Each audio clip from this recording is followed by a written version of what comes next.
brightness was upon the face of the deep, and the Spirit of God moved upon the face of the waters. And God said, "Let there be light," and there was light. Once, a long time ago, people liked the world so much that they decided to write a story about it. So what they did, they wrote it in the Bible. They thought God made the world. They said first God made the sea, then he made the birds. I am delighted that butterflies were made because I like to watch them flutter about. Adam and Eve lived in the Garden of Eden. The garden was beautiful. Through the biblical stories of the creation and Adam and Eve, we pass on to our children our moral and religious values. But today they're also learning another account of how all things began, that told by modern science. It has the evidence on its side, and it makes Adam and Eve seem like a just-so story. How's this come about? How can we tell them both that they're children of God and that they're children of the evolutionary process?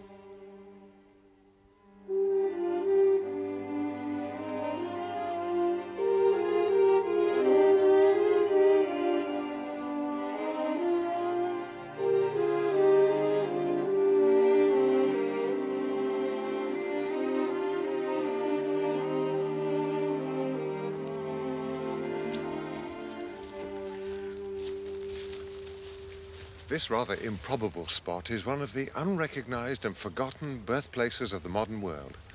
In 1793, a young man named William Smith came here to supervise the building of the canal to serve the North Somerset coalfields.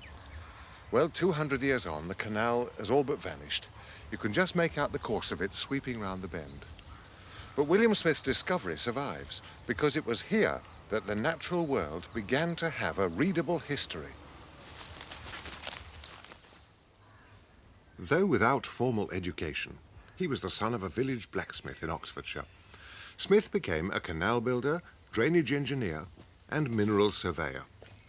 He didn't see himself as a scientist, but simply as a businessman who needed to know where the different minerals could be found and why.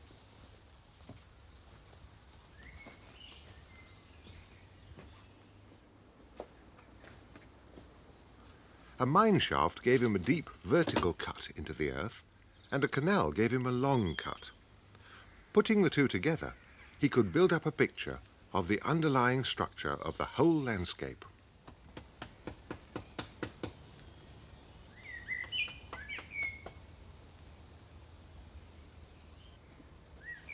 Smith noted down the sequence of rock strata wherever he went, and he did something else too. Smith collected fossils on a large scale. Here in this spot, in the upper inferior oolite, he collected trigonias, a bivalve. Further down, in the upper lias, he found these belemnites, rolled belemnites. And the fossils were never out of sequence. Smith brought his specimens and notes back to his lodgings in Rugbourne Farm, which he later called the birthplace of geology. By 1796, when he was still only 27 years old, Smith had shown that the succession of rocks and fossils was the same all over England and Wales. Now, others before him had had an inkling of the succession of strata, but nobody had managed to define it. The surface of the earth is like a layer cake that's been buckled and worn down. Rocks are being built up in one place, eroded away in another. The succession is hard to read. So why did Smith succeed? He succeeded because he made very large-scale observations. He could produce, for example, a section of the landscape like this one, which rises through 20 strata, all the way from Bath to Salisbury and then on to Southampton. From the red marl and sandstone, through the limestones, to the chalk and the clay. But still more important, Smith saw the significance of the fossils. After all, a living organism is not going to occur outside the period of its existence on Earth. The fossil sequence provides a chronology, a fixed yardstick. With that yardstick, Smith was able to define the true succession of the rocks, and the prospect opened before him of a history of the Earth. The Earth is formed, as well as governed, like the other works of its great Creator, according to regular and immutable laws, which are discoverable by human industry and observation. Large portions of the Earth once teemed with animation, and the animals and plants thus finely preserved in the solid parts of the Earth's interior are so materially different from those now in existence that they may be considered a new creation. Each layer of the rocks must be considered as a separate creation, or how could the Earth be formed, stratum on stratum, and each abundantly stored with a different race of animals and plants?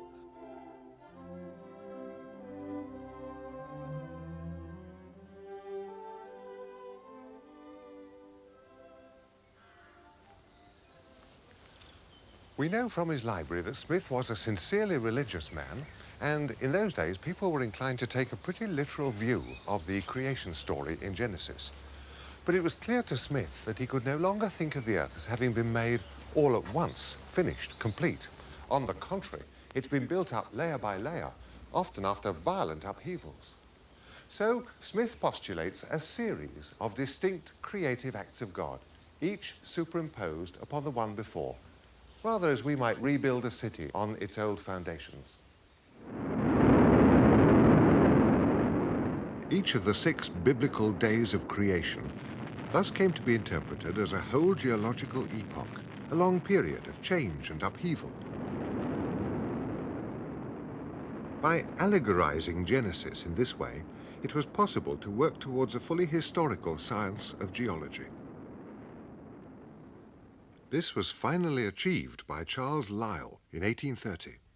Men like Lyell believed in God and in divine interventions in the living world. But special interventions of God were no longer needed in geology. Lyell argued that there, natural causes were sufficient. During the 19th century, the public proved willing to accept the shift from a biblical 7-day creation to a separate creation for each geological epoch, and then finally, a continuous natural geological story. But could life be given the same treatment? That's more difficult, because for many people, life was essentially supernatural. It could only be brought into being by the breath of the divine spirit. So the controversies over Genesis and geology were as nothing to the storm that blew up when science began to encroach on the origin and development of life. And inevitably, the fossil record was at the centre of the argument. Here in the Sedgwick Museum at Cambridge, it's still laid out in sequence, much as it was available to Victorian science. In the ancient Cambrian rock, primitive sea creatures. And then, as we track through time, we come successively to the first mollusks, fish, amphibians, reptiles, birds, and mammals.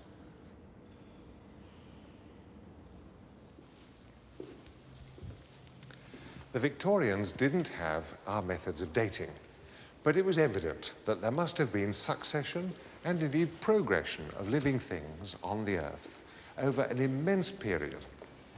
The traditional ladder of nature that rises step by step from the lowliest beings up to man has fallen forward horizontally and become a long series extended through time. Evidently, creation was never finished and perfect all at once. On the contrary, it is still in process. And only in the most recent deposits do we find traces of man. But does all this prove evolution? In the 1830s, Charles Lyell himself thought not. After all, large-scale geological change can be seen going on today. Biological change is not so obvious. Our everyday experience rather suggests that species are fixed. So Lyell continued to think, for the present, that God had specially created each species when its time came and then popped it into its proper habitat. And all his life, he remained emphatic that human moral and spiritual capacities could only be explained by special creation by God.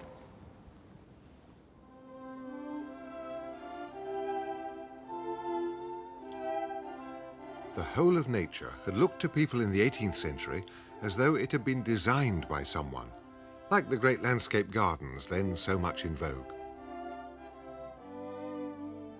In the way each creature was perfectly adapted to its place in the whole stable, harmonious scheme of things, they saw evidence of the power and wisdom of God.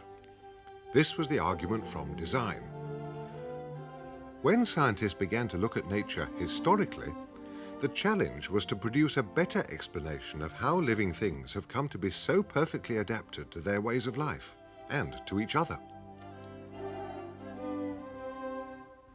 It was, of course, Charles Darwin who found the new explanation. By the time he returned from the Beagle voyage in 1836, the new understanding of adaptation was already taking shape in his mind. Darwin settled in London for a few years, writing, making notes, walking in places like the newly opened London Zoo. In July, opened my first notebook on the transmutation of species. Had been greatly struck from about March by character of species of Galapagos archipelago.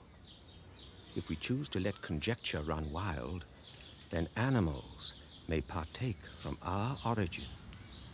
In one common ancestor, we may all be knitted together. An extraordinary thought, but it went right against the standard idea of the fixity of species. Was there any evidence that species could change? Well, there was one, right under people's noses. All our domestic dogs have one common ancestor, apparently the wolf. Merely by selecting from the variety to be found in litters of pups, human breeders, in only a few thousand years, have created all the bizarre variety of our modern breeds of dog.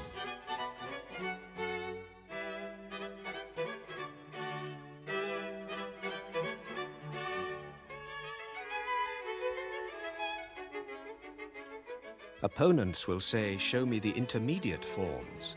I will answer yes, if you will show me every step between bulldog and greyhound.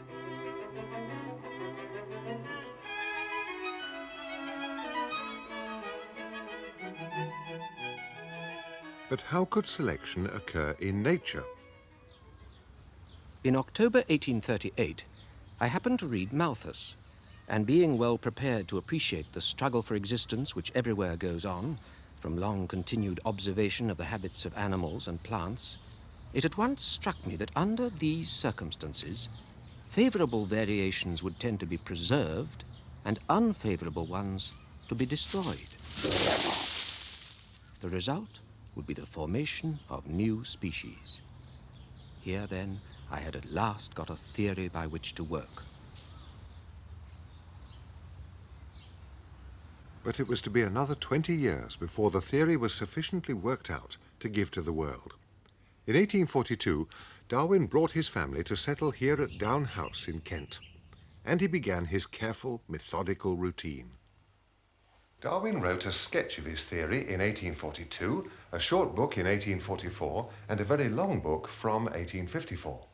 Finally, in 1859, the fourth version came out as On the Origin of Species. After 20 years' gestation, the book had become one long, carefully constructed argument which anticipates every objection the reader can think of. And The Origin of Species is in no way a deliberately provocative book. Darwin doesn't even discuss human evolution beyond saying discreetly that light will be thrown on the origin of man. And he makes the important point that psychology will become evolutionary in the future. He speaks of God as creator of the whole system of nature and the first living things. He doesn't mention his darker thoughts about the cruelty of nature. On the whole, the tone of the book is optimistic. It has still something of the flavour of the old theological science of the parson naturalists of the past. Many leading scientists and some liberal clergymen were quick to accept its arguments. Darwin did have allies, but neither he nor they could do anything to avert the fury that broke over his head.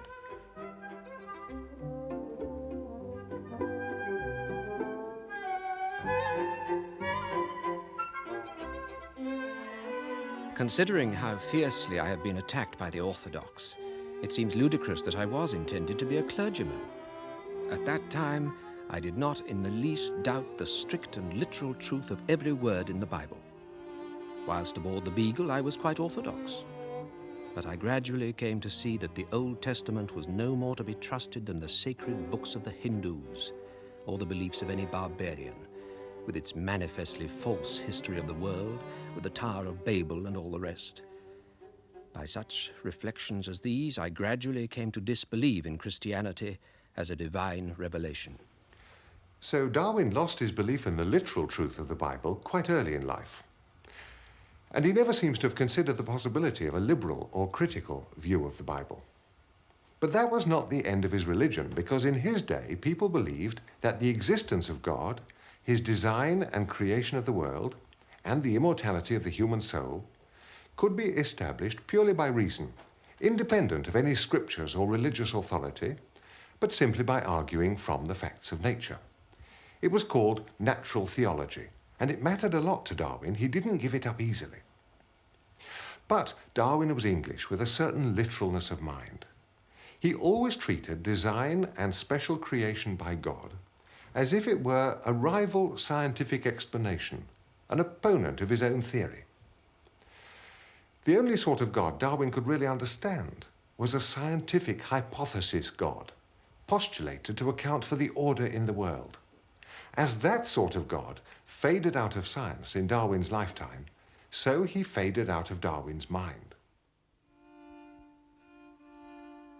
The old argument from design in nature fails now that the law of natural selection has been discovered.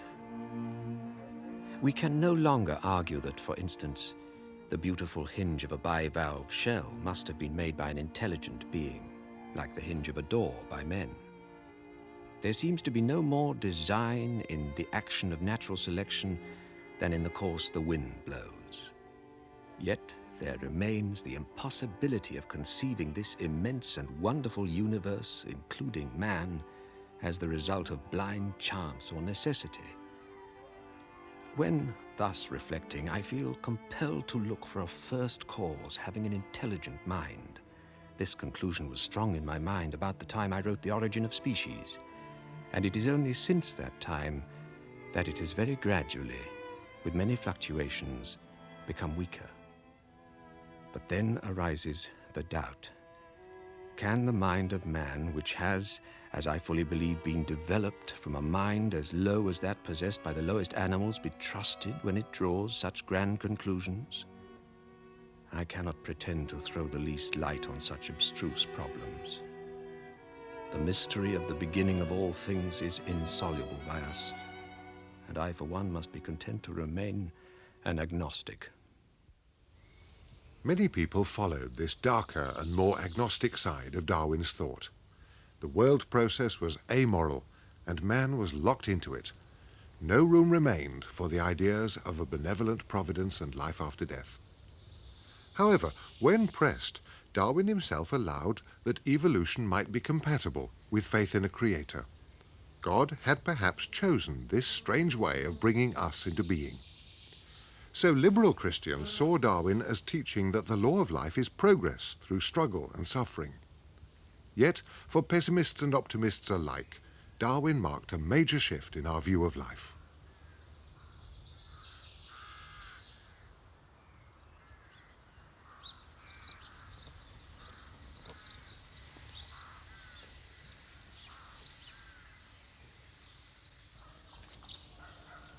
Perhaps the profoundest shift of all is the passing away of the old belief that our true home lies somewhere else than on this earth.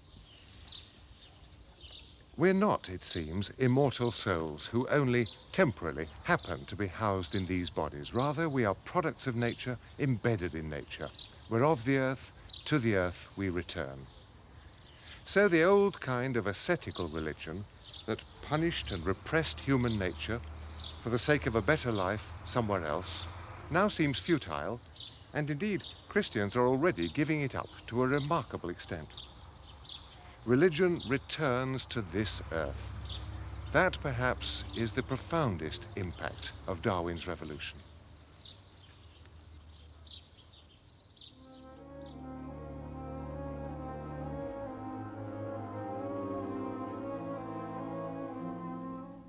During the 19th century, people began to look at everything in a historical way.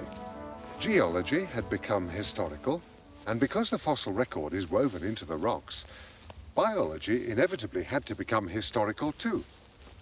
But the human central nervous system and human behavior have an animal background. So, inevitably, as Darwin had foreseen, psychology next became historical too. The result was to be a revolution in the understanding of human personality. The human self begins to be seen in the image of this rock face. It's been built up layer by layer. Beneath the superficial conscious mind are the various layers of the preconscious and unconscious minds. The whole rests on very ancient foundations that perhaps we can no longer see and are not aware of. Nevertheless, they're still there, supporting it. In the traditional European culture, the basic experts on human nature had been the preacher, the moralist, the philosopher. Man was understood in terms of his relation to God. The basic concepts were reason, conscience, the will. And the philosophers had gone along with this. Only a few of them had so far attempted to set man firmly in nature. People like Hume and Schopenhauer. But now Darwin had decisively tilted the balance of the argument. After him, there was scope for a Darwin of the mind to work out a new theory of human personality in which the basic concepts would now be the biological drives, the economy of the emotions, and above all, sexuality. In 1899, Sigmund Freud brought his family here to Berchtesgaden in Bavaria for the first of what were to be many summer holidays. Freud was struggling to write The Interpretation of Dreams, which was to be a key book of the new century. On its title page, he put a motto from Virgil: "If I can't sway the gods above, then I'll stir up the underworld."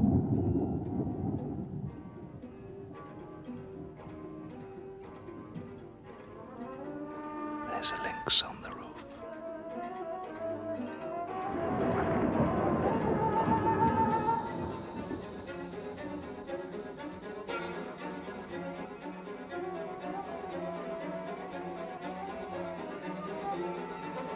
Mum is very ill.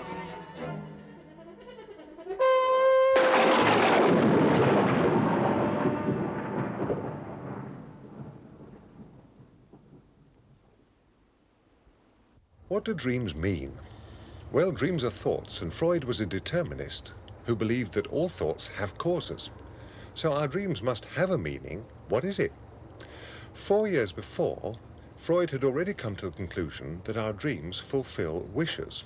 You may yourself remember, before a visit to the dentist, dreaming that the event has already taken place, so you've got it over. But many of our dreams are chaotic, frightening. We ourselves don't know what they mean or what wish they could possibly be fulfilling.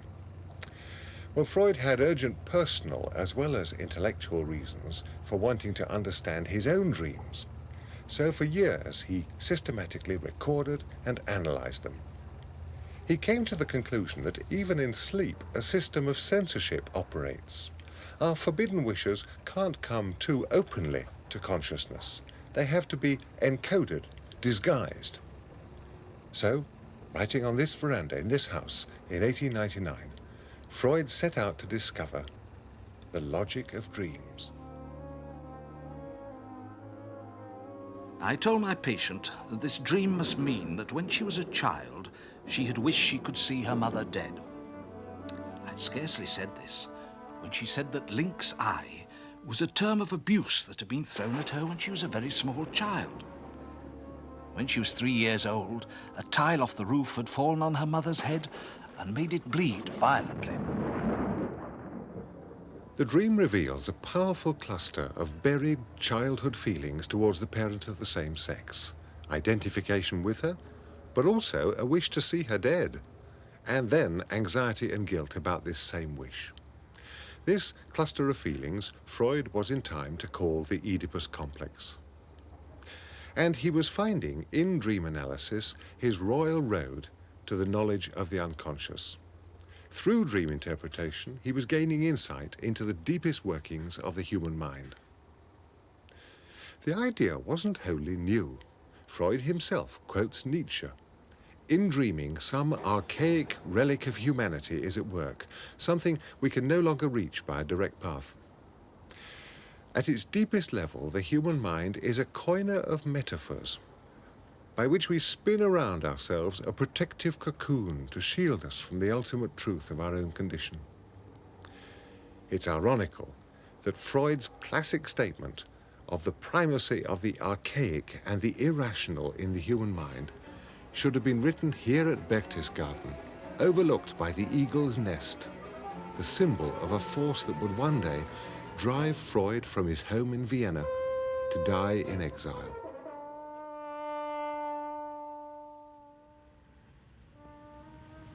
Freud had brought his wife Martha to live here in the Berggasse, Vienna, in 1891. They were to stay until 1938. At first, there were few rooms and even less patients. The disciples, the international recognition, the financial security, and the title professor were delayed till Freud was about 50.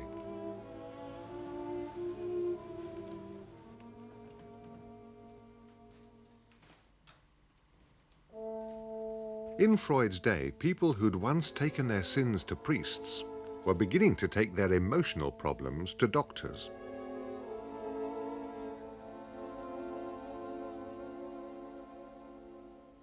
But the trouble with many of the patients who sat here in Freud's waiting room was that though they certainly had symptoms and knew that something was wrong with them, they were unaware of what it was.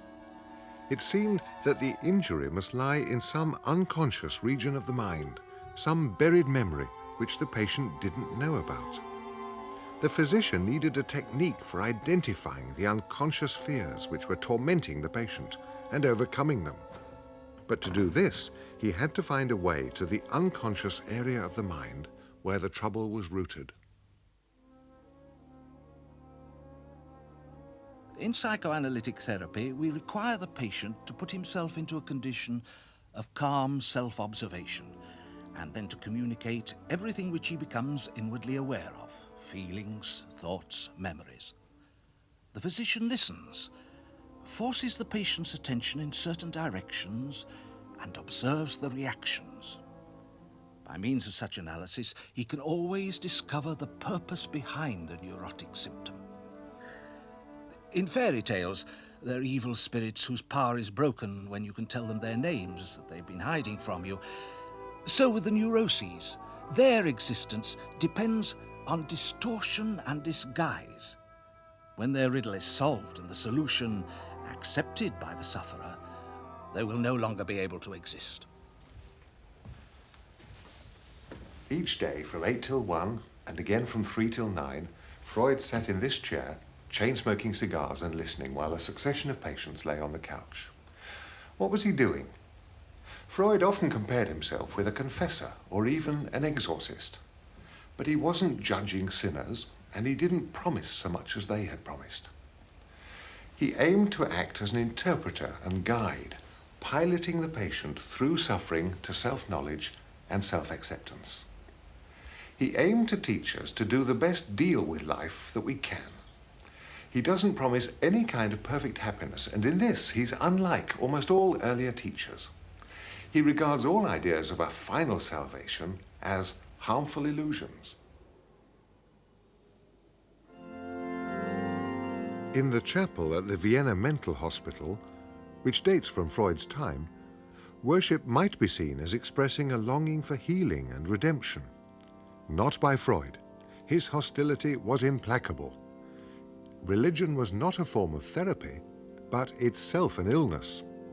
Religious ideas are illusions. fulfillments of the oldest, strongest, and most insistent wishes of mankind. The God-creator is openly called Father. Psychoanalysis concludes that he really is the Father, clothed in the grandeur in which he once appeared to the small child. The religious man's picture of the creation of the universe is the same as his picture of his own creation. The emotional strength of this memory image and the lasting nature of his need for protection are the two supports of his belief in God. This is what constitutes the root of every form of religion, a longing for the Father. But the world is not a nursery. Dark, unfeeling, and unloving powers determine human destiny, and the system of rewards and punishments, which according to religion governs the world, seems to have no existence.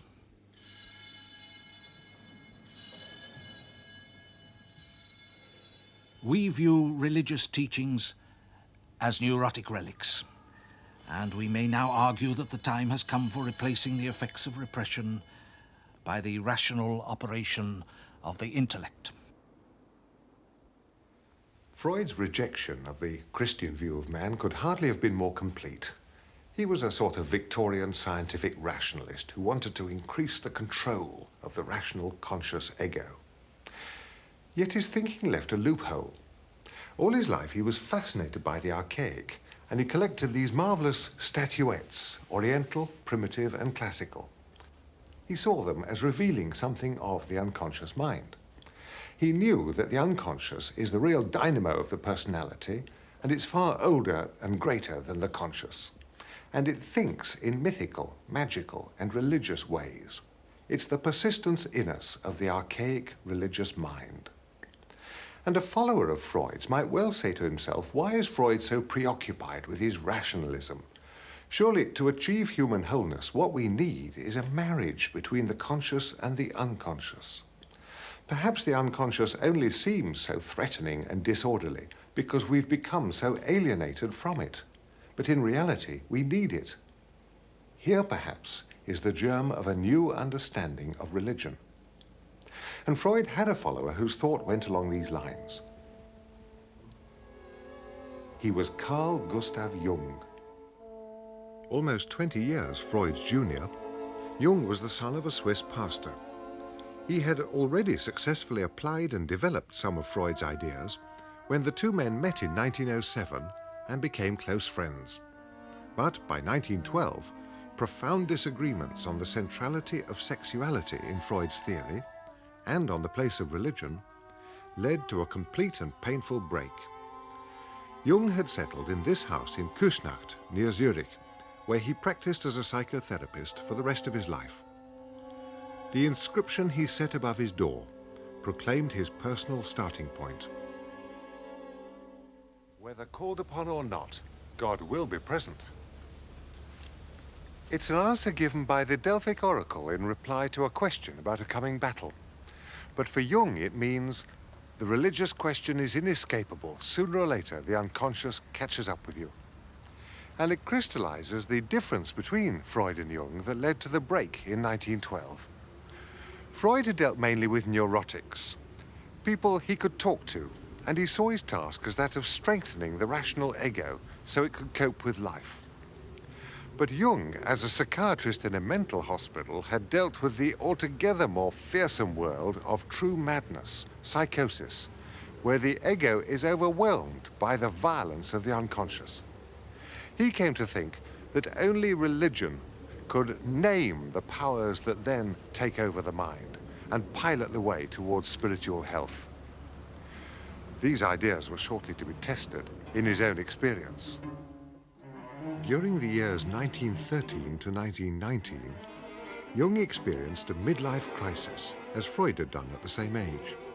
For years, strange forces and fantasies surfaced from his unconscious. He recorded it all in notebooks and paintings. He recognized that the images that kept cropping up were not purely personal. Rather, they were drawn from the primeval world of myth and symbolism.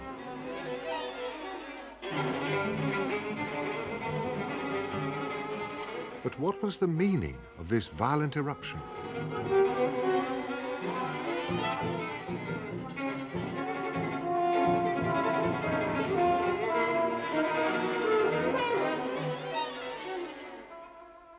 The first indication that Jung's experiences might have a constructive purpose came when he painted his first mandala in 1916. The figure is a kind of diagram of the spiritual life, of a kind best known in Himalayan Buddhism, though similar figures are found in many other religions, including Christianity. They're used as aids to meditation. The opposed forces at the circumference are resolved at the still center.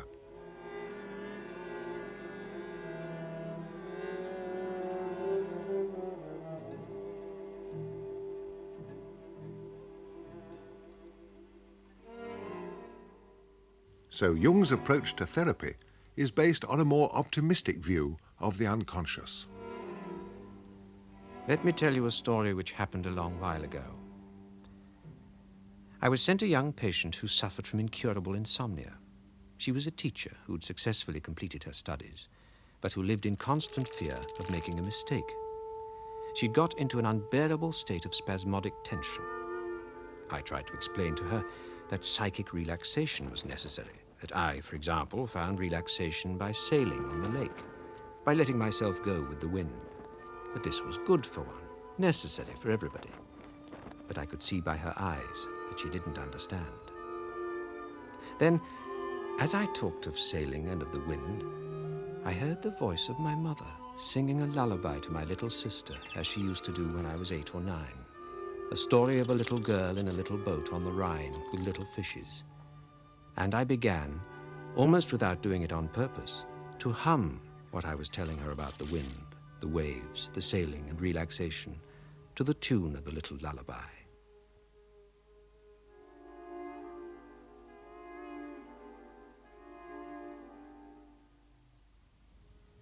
I could see that she was enchanted.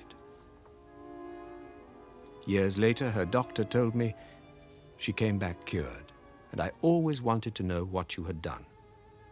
All she could tell me was some story about sailing and the wind, and I never could get her to tell me what you really did. How was I to explain to him that I had simply listened to something within myself? How was I to tell him that I had sung her a lullaby with my mother's voice? Enchantment like that is the oldest form of medicine. But it all happened outside of my reason. It was not until later that I thought about it rationally and tried to arrive at the laws behind it. She was cured by the grace of God.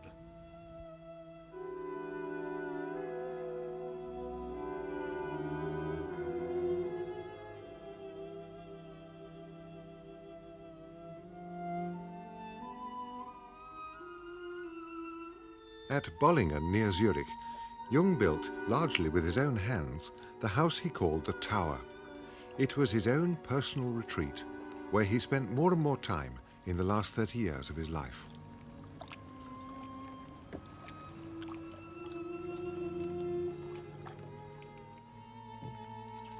Coming to the Tower was an act of recollection, as Jung withdrew into a place which was itself an expression of his own psyche in stone. Here, everything has its history and mine. Here is space for the spaceless kingdom of the worlds and the psyche's hinterland. There is nothing to disturb the dead, neither electric light nor telephone. I tend the fireplace and stove myself. Evenings, I light the old lamps. There's no running water, and I pump water from the well. I chop the wood and cook the food. These simple acts make man simple. How difficult it is to be simple.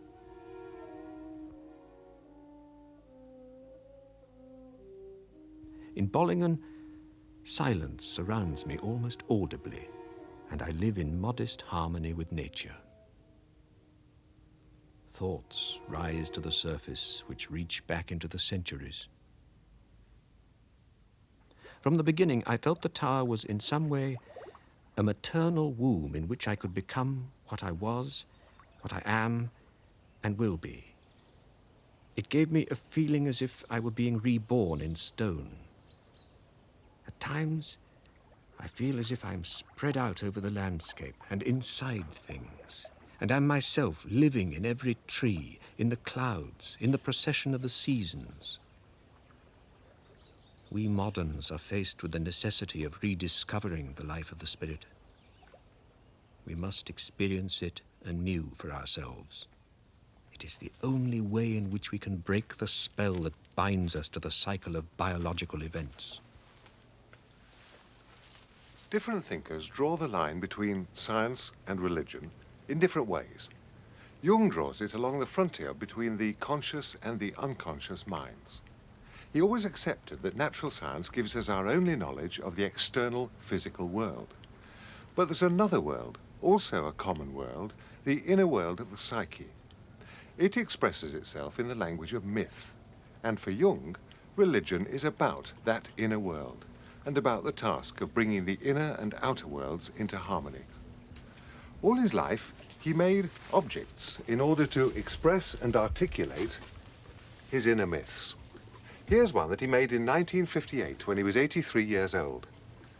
A primitive woman figure who stands for the anima, the feminine principle in his own psyche, is reaching up to draw milk from a mare, life-giving milk. It's looking forward to the age of Aquarius, when the feminine principle will be dominant, an age that stands under the constellation of Pegasus, the horse. Jung's psyche is prophesying the future. Not that Jung himself ever took such ideas literally. Rather, he sees our dreams, our fantasies, and our art as carrying messages from our psyche that point out to us the path of our own future spiritual fulfillment. The three sections of the completed tower represented for Jung the Trinity and the three parts of the soul. The heart of it, Jung's private meditation room, is still locked. Below, the open courtyard stands for nature. The whole complex makes up Jung's quaternity, the fourfold harmony, his favorite symbol for integration. Not surprisingly, Jung's approach to religion has been criticized. From his starting point, all religious ideas are equally valid as expressions of human psychic life, and all religious truths and religious objects are simply psychological. So he could be led up some pretty strange byways, not only astrology, but also alchemy and Gnosticism. And in his collected works, at least, he never speaks of God as being more than the God image in the human psyche. Nevertheless, within those limits, Jung was able to do a great deal. And in reply to charges of self-absorption or mysticism, he would answer that what our age most needs is a rediscovery of the life of the psyche. He would have said that he was performing a public service by retreating into his tower.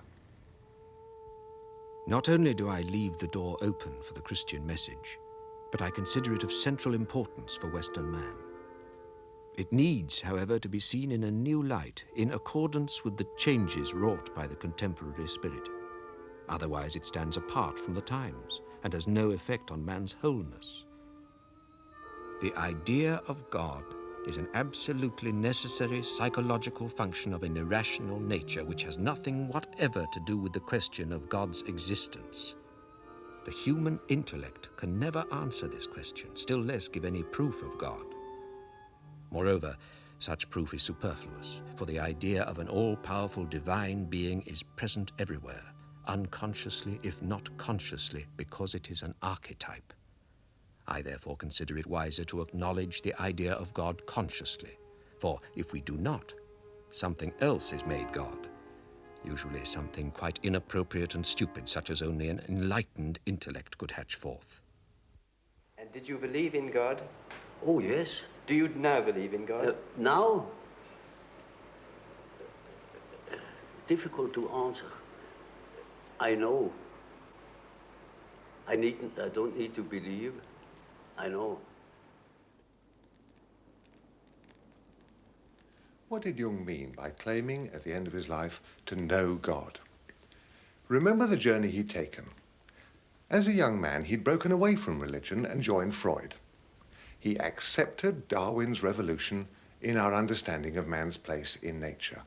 He accepted that the human mind is an evolutionary product and religion a natural psychological function. Religious beliefs give mythic, projected expression to our inner states. Well, all this was standard 19th century atheist doctrine. Yet, when Jung turned back to religion, he didn't discard it. He took it with him. If our religious beliefs are clues to our inner lives, then in all their forms they're equally valuable and instructive. So Jung became perhaps the first genuinely multi-faith religious thinker. But even more original was Jung's new form of religious naturalism. Before him, those who'd grasped that religion is indeed fully human had always ended up as unbelievers, people like Marx and Freud. But Jung finds a way back. Realizing that religion is truly human, he sets aside supernaturalism and instead he brings forward the old mystical idea that the knowledge of God is in the end the same thing as self-knowledge. For Jung, the knowledge of God means a condition of inner integration, blessedness, wisdom, harmony with oneself and all nature, that our psyches are pursuing all our lives. So far, Freud's position, his public reputation, has been higher. But Jung's new sort of religious naturalism has a lot to teach all of us. Indeed, I suspect in the end we're all going to have to follow him. And here at Bollingham, it's surely right to give him the last word.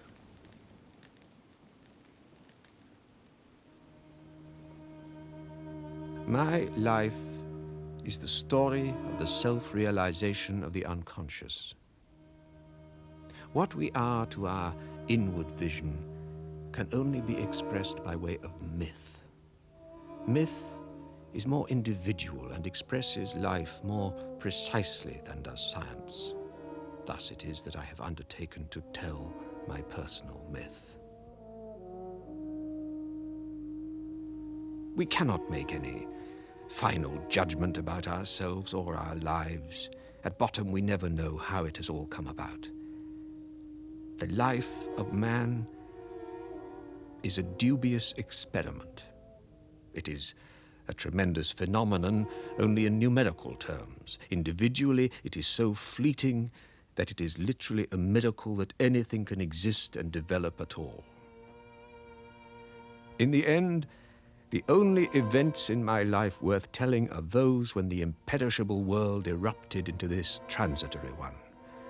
Everything else has lost importance by comparison. I can understand myself only in the light of inner happenings. It is these that make up the singularity of my life.